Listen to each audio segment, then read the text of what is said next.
Bungie's position at Sony. So obviously earlier in the year, probably in response to the Microsoft deal with Activision, they went out and purchased Bungie, I should say.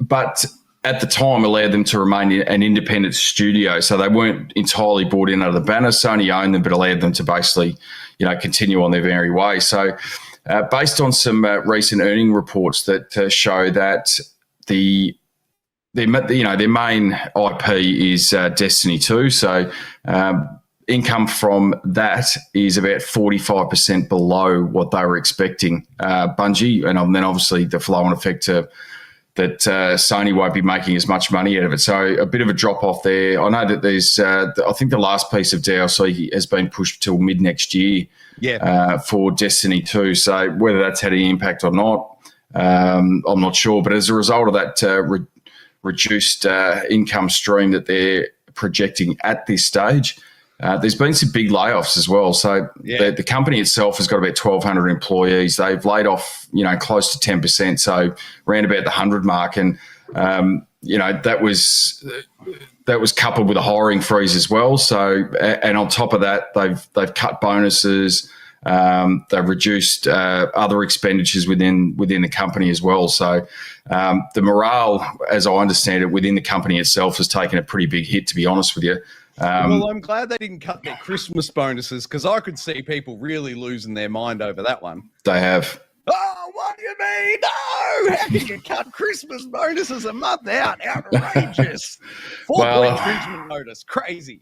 Well, I mean, and that's the thing. So that sort of shows how dire they are, their position is at the moment, and how much they really need to get back on top, especially because, for those that have been following the Last of Us Factions game, which was supposed to be a multiplayer live service style game that was being touted to be released at some stage this year, which obviously hasn't come to fruition. If you wind your mind back enough, man, if you recall, that was originally going to launch on the disc with The Last of Us 2.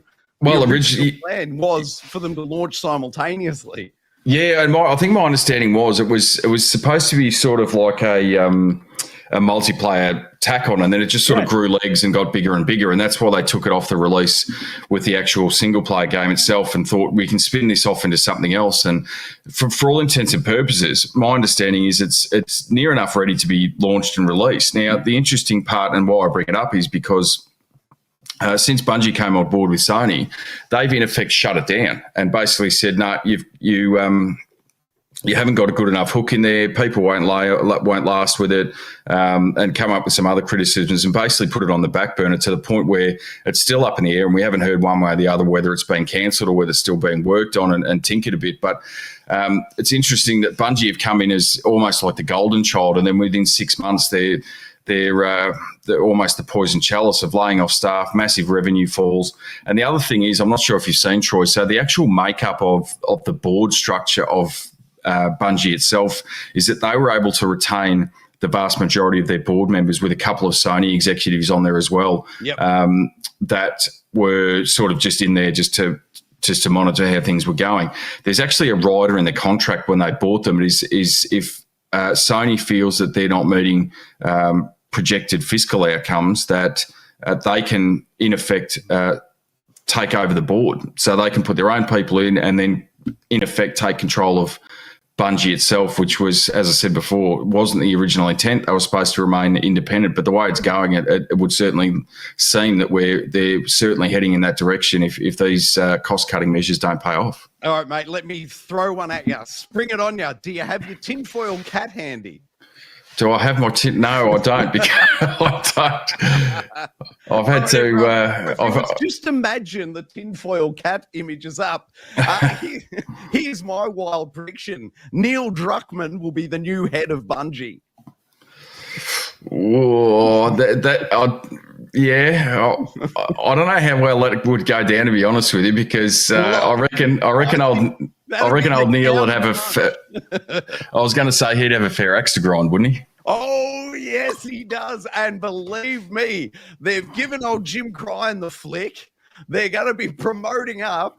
I reckon Neil Druckmann is going to step up and become the head of Bungie, and he will just take vengeance upon those who put the brakes on factions. This is going to be quite the show, I think, over the coming months. Well, he'd probably end up getting his own way anyway, because if they were to take over the board, most of those executives on the board that would be making those big decisions and providing that advice would be the ones that ultimately would have given that information and decision to Sony to say, look, it's not in great shape. So if they were to wipe the board clean, and irrespective of who comes in, I think the damage will be done at that point. Oh, definitely. Part of my thinking, mate, is that I can only imagine how many Hollywood executives are knocking on Neil Druckmann's door saying, come make TV shows, come make movies after the success of The Last of Us TV show on HBO. So I think Sony's counter to keep him at Sony would be a massive promotion. Like, hey, do you want to run 2 of the biggest studios? Oh, look, it certainly would be one way to keep him. But the only thing that I would counter that with is Naughty Dog inherently for the last 15, close to 20 years have been a narrative-driven third-person adventure studio, really, with the Uncharted series and The Last of Us. Their main sort of IP that they've been releasing. Now, if you counter that over to Bungie have been for basically since the Halo days in the early 2000s, they've been a first-person shooter. There is some story there, but it's a bit light on compared to when you compare it to Naughty Dog, and heavily multiplayer-driven, especially once they got into Destiny and Destiny 2. So I see what you're saying, but I just don't know if it's the greatest fit just with the backgrounds they come from. But you might be right. There might be a way to keep him, and it might be a way for him to sort of, get back at some of those that have wronged him. Yeah, and see, mate, just cast your mind back a little. Wasn't one of the major criticisms of the most recent 2 or 3 Destiny 2, DLC patch updates, call them what you will, that the story was rubbish? People were like, this story's pointless now. We don't know what's going on. Who better to bring in to right the ship for a product that's now 45% under earnings estimate than the guy who does the best stories in video games? Bring him in, let him give them some direction. Hey, here's a way better story you can tell in this universe. Off you go to the races.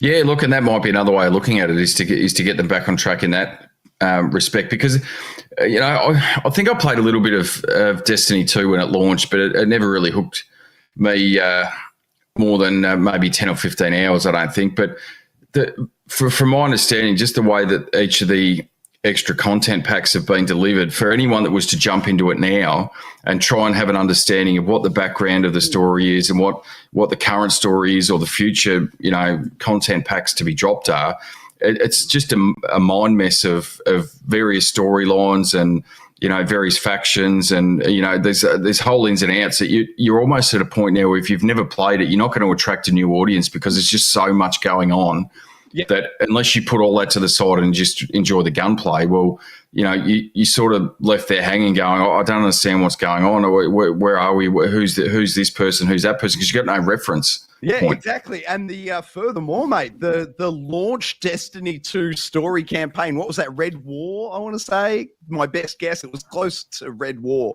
was the name of the launch campaign that came on the disc, that everyone spent the first 6 months with. That is now entirely removed from the game. So the original campaign from Destiny 2 is no longer even playable. They've pulled it out of the game. So you're right. If you're a new player, you have no idea what's going on in that universe.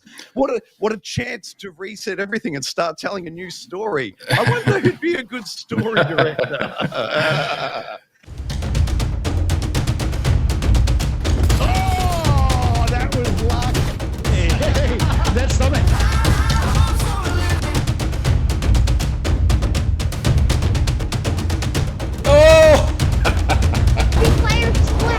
Old Uncle Donkey. Donkey.